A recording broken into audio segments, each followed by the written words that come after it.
So when we step back and reflect on the year that's just passed, it's been a year of enormous progress by Variscan and some demonstrable achievements made. And that's against a backdrop of uncertainty and a global pandemic that we've all faced in our businesses together. So what are those achievements?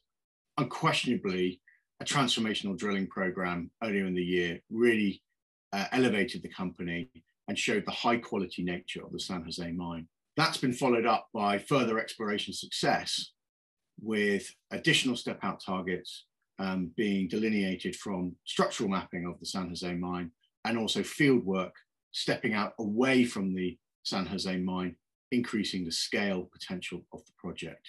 So what were some of those drilling results? So we were pleased to report 17 meters at 19.5% zinc, 16 meters at 3% zinc, 23 meters at 11.5% zinc. And all of that are with significant lead grades attached to them too. But really, what did they tell us? And they told us that the lower levels of that ore body have not been mined. And there is a real scale potential at the San Jose mine beneath the main gallery level. And when you consider that the mine footprint is somewhere in the region of 2 kilometers by 2 kilometers, this really does indicate some of the size and potential of the ore bodies which we're looking for. So Variscan's plan is very much a drilling-led plan to deliver on our strategy and also to provide a number of valuation catalysts. We've already got phase 2 of the underground drilling underway, and we've been pleased to report intense massive sulfide intersections in new areas of the mine which have been previously untested. That is a very clear signpost for us that we're en route to delivering more high-grade intersections as and when the assay results become available. And also, it demonstrates that there are still further ore bodies still left to discover within the San Jose mine. But more importantly, we're also ramping up the drill campaign. We're bringing a second rig into the area, and they will be testing the step out targets which we identified in Q3 of 2021.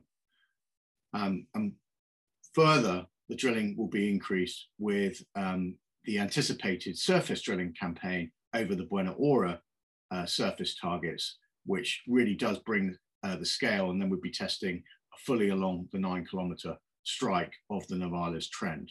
So we believe that our company and our projects are supported by very strong tailwinds in a rising zinc price.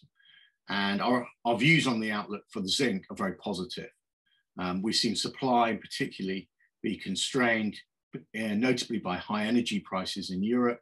So we've seen a number of the major producers such as Glencore and Nyrstar produce output. That is also mirrored by lower treatment charges that are being seen in China. So that tells me there's supply anxiety, and we believe that demand will continue to increase as post-pandemic or mid-pandemic infrastructure spending is increasing, and that's been evidenced by the $1 trillion infrastructure bill that's been passed by the US government. In fact, the US Geological Survey has actually just designated zinc as a critical metal for their future economy. And I think they're right, because when I look at zinc, I'm seeing its increasing importance to our energy transition, notably in solar powers and in wind turbines. So we're very positive about the outlook for zinc.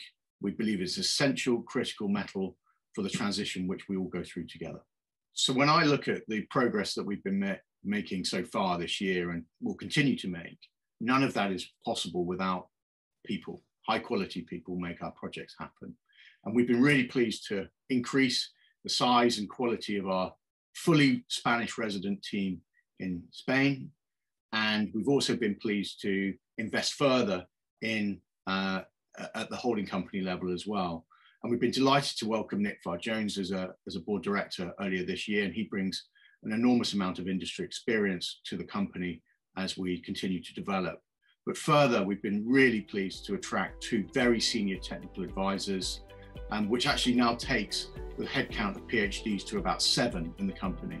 So there's a lot of intellectual horsepower being applied to our projects, and we're delighted to have that intellectual rigor being applied to our project as we move them forward.